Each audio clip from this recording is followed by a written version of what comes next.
Okay, the Countywide has come out today, and there's some heavy opinions in there, and I'm with the opinionator. That would be Suzie Campbell, editor-in-chief and owner of the Countywide News. Suzie, thank you for taking time to be in with us. Thank you for having me. And your voice is very valuable. Suzie is at every meeting of most all of the government entities around here. You have a high level of knowledge, and I have a great respect for you. Thank you very much for what you do. Thank you. So let's start, because there's 7 propositions we're going to talk about today. We're going to focus in on the charter changes for the city of Shawnee. Yes. And just today in the Countywide News came out your opinions, and she owns them. They're your opinions, right? That's right. Okay, so we're going to go down this list, and we're going to talk about those opinions. Proposition number 1, Suzie, ward-specific voting for commissioners. How do you feel about that, and why? That is a yes vote for me. And the main reason is I believe that every ward has its own issues, its own problems. And I think that the people that live in those wards know best who's going to represent them and who's going to voice their opinions to the entire board. And so I think that's a yes vote. It also kind of clarifies for the people who are running who they need to go talk to. Yes, yes. That was one thing that my daughter Fiona mentioned to me. She said, you know, Dad, I think that that'll help commissioners actually have to get to know all the people in their wards. I agree. And I thought from the other standpoint, that would actually also force people in the wards to get to know their point of contact for our city government. I agree. Because I think if you do citywide voting, you get people that have no idea what's going on in that specific ward. Yeah. That end up voting for their friend or their friend's friend, but not necessarily because that person's qualified to do what you want them to do. Sure. I understand that. So. And now on Monday, I'm going to come out with my opinions, and you're welcome to dicker with me a little bit on those. All right. Today, we take the opinions of Countywide News, and so that means I move on to number 2. Countywide says number 1 is a yes vote. Number 1 is a yes. Number 2 is streamlining the bidding process. Proposition number 2, Suzie. So proposition number 2, I voted no on. And here's the reason. There's a lot of stipulations in the charter language that are not currently required by state law. Right. Okay? The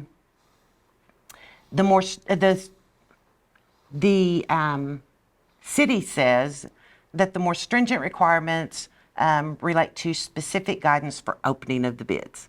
Okay. All right? So if you look at that in particular, it says all bids filed will be opened in front of a quorum in the charter. Okay. I agree with that. Okay. All right? And so I think they should keep that. I also think that there are ways they can go back and maybe change the language so that it more aligns, but I don't see that there's a problem between the two like was stated. I don't see any problems the way that the city's charter is stated or the way that the state is stated that they need to remove that from the charter. Right. What I'm understanding you to say is that you wouldn't be so opposed to an edit, perhaps, of the wording in the charter, and that would have to come up again in another voting period for the people. Right. Yeah, I think they're good. I think we're good like we are. And it's not to say that they can't adopt that in their ordinances. Right.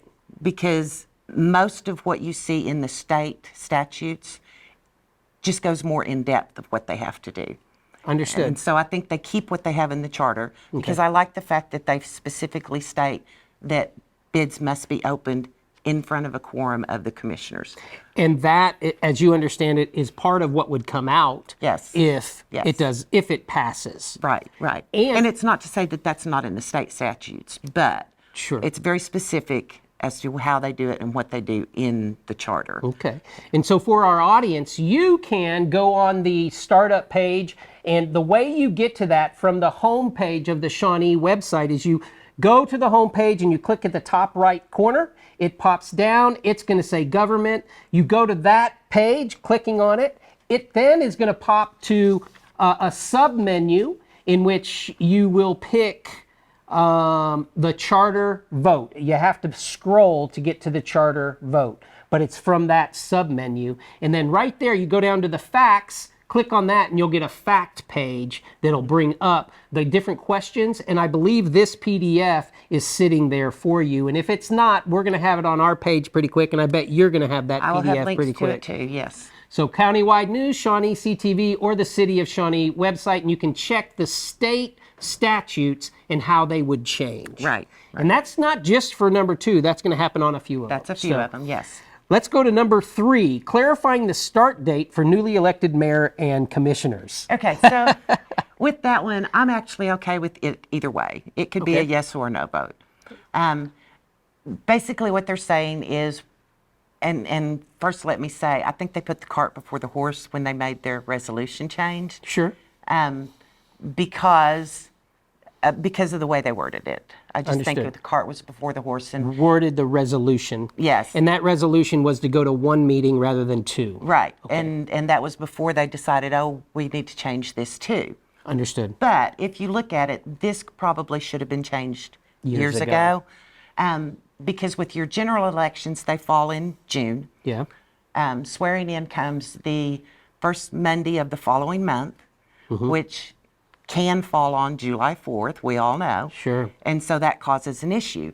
But they're not the only people that have to swear in on holidays, because if you look at our elections in November, and then we swear in our state government people in January, Gotcha. it typically falls the first of the month and can fall on a holiday. Understood. So I'm good with that one either way. I mean, I'm not, Okay. I really don't have an opinion. firm, Yeah. this is how I feel about this one. And that's proposition number 3 for the swearing in timing of our commissioners. How about we go to number 4, and this is another state statute thing that's being played with Yes. from the charter and the state statutes. Yes. What about number 4, updating requirements for city employees? So that's a no. Okay. And the reason, and it's a no at this time, okay? Sure. It could be, if they reworded some of their language, it could be a yes later. But Understood. at this time, I say no. I do agree that they should be able to hire people outside of the city, because there are a lot of qualified people in Bethel Acres or Earlsboro or Yeah. Maud or Macomb that should be able to get those kind of jobs. Yes. And so I don't have an issue with that. But the additional language that's in the charter says, workmen or laborers of any kind shall be restricted in employment to citizens of the United States. That would also disappear, because they plan on taking that entire thing out. Okay. And that, I think, should remain. Okay. So if they reword that, then I would be a yes. Do we know if that's in, and this is a question, do we Right. know if that's in the state I charter or didn't not? Or find state? it. I didn't find it when I was looking. Okay. So But- we have to reference that fact sheet. Right. Because I want to look at that. That's a good point. Right. All right, let's go to number 5, aligning conflict of interest policies. And again, this is taking our charter and city ordinances and trying to align them to those of the state. Right. And that one I'm a yes on. Okay. After going through and researching all of the state statutes that they referenced with it, they're a lot more strict than what we have in ours. And Okay. so it gives a lot more detail. I won't say strict. It gives a lot more detail as to how things should operate in order to avoid the conflicts. Yeah. And so that's a yes for me. And you know, Suzie, if you don't mind me asking, it sounds like you like the constraint, and I'm taking this from other editorials or opinions that Right. I've read. You like the constraint upon the government. I do. In I order do. to make decisions. But we have to remember that my job as a newspaper person is a watchdog. Yeah. And so that's what I do, is I make sure that they stay within the law. Right. So, you know, and I Well, do a lot of research yeah. to make sure that that happens. And I would agree with that, but that's not to say, or correct me if I'm wrong, that anything that they're proposing is against the law. No, Okay. no, it's not. Okay. We are now on number 6, updating the recreational use policy for Shawnee Twin Lakes. And I'm very interested to know your opinion on this one. So I'm a no. Okay. And I think it's another, they put the cart before the horse. Okay. They made the resolution and wanted to do all of these changes before actually getting everything ready to do all of the changes. All right. Shawnee Twin Lakes was created as a water source for Shawnee. Right. Okay. So they created Shawnee Twin Lakes #1 in the 30s. Sounds right. Twin Lake #2 in the 60s. And when they created them, Twin Lake #1 is a recreational lake. It's the boating and the skis. And, I mean, Sure. it's all of that fun stuff. Shawnee Twin Lakes #2 is more for the fishermen. Okay. There's For a no, sportsman type? Yeah, yeah. It's a lot quieter. It's a lot easier to maneuver around, and they don't have the issues of trying to stay out of the boaters or the skiers' way. Got you. You know, and they are separated by the little canal, so that helps. Also, if you go back and check some of your history, under Lake #1, Yeah. there's a road Oh, wow. that runs under it that was left, okay? Yeah. But it's fairly far down there. Under Lake 2, there's a barbed wire fence Oh, wow. with the T-post still in the ground. So I'm sure by this point, the barbed wire's already rusted away. Yeah. But those steel T-posts don't go anywhere. I mean, Understand. So you see it as a hazard. I do. I think if we change this where both of them are recreational at this point, that they're asking for more issues.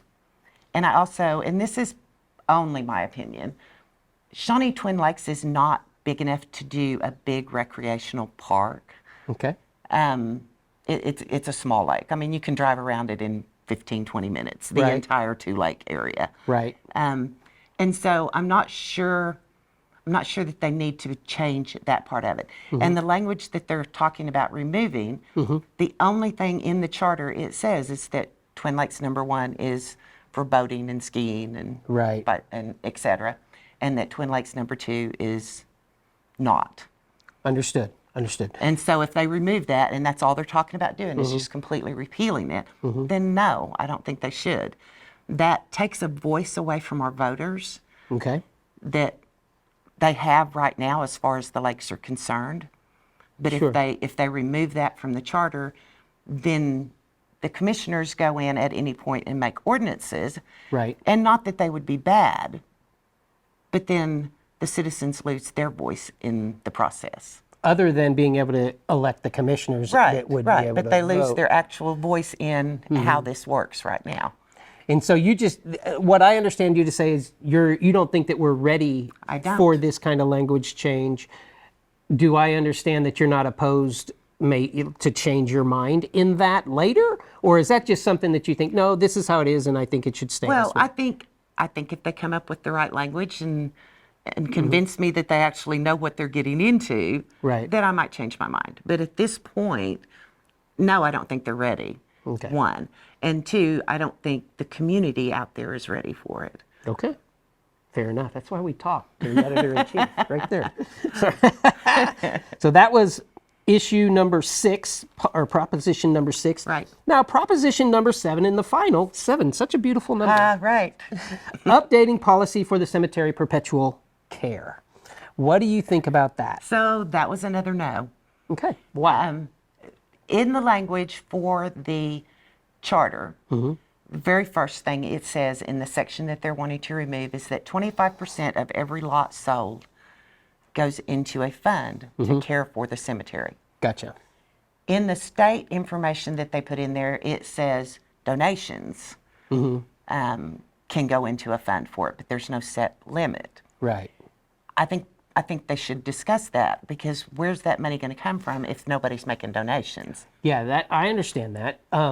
And my understanding is there's also wording in the charter that says only the interest can be used in order to. So that money stays there Right. and keeps building, and they use the interest to care for the cemetery. But we're just not dying at the rate fast enough to take care of it all. So that's kind of a tricky one. It is. You know, because It is. I mean, I understand. Your point would be, well, where's the money going to come from? Right. Because we're not really expecting donations for something like that. Right. And the other question then would be, well, how do we make the improvements that are necessary now and that, I mean, people buried a long time ago deserve, Right. they need to have, we need to Right. have. So that's a tough one. Yes, it is. That's It a is. tough But I'm a no for now. Fair enough. I like that. Editor-in-chief, owner of the Countywide News, Suzie Campbell. Suzie, we love your opinions, definitely. Can't say that I agree with them all, but on Monday I get to shoot some of mine away too. Right. Thank you very much, and thank you to the County Election Board Yes. for allowing us to come in here. If you'd like to vote today, you can right here from 8 a.m. until 6 p.m. or tomorrow, Friday, prior to Tuesday's election. You can come in 8 a.m. to 6 p.m. at the County Election Board and do your early voting. I like to do that. Yep. Do you? I never make it. You always go on Tuesday? Yeah. Well, that's because you like people. You get to see everybody. I get to see how many people turn out. That's right. Thank you all for tuning in.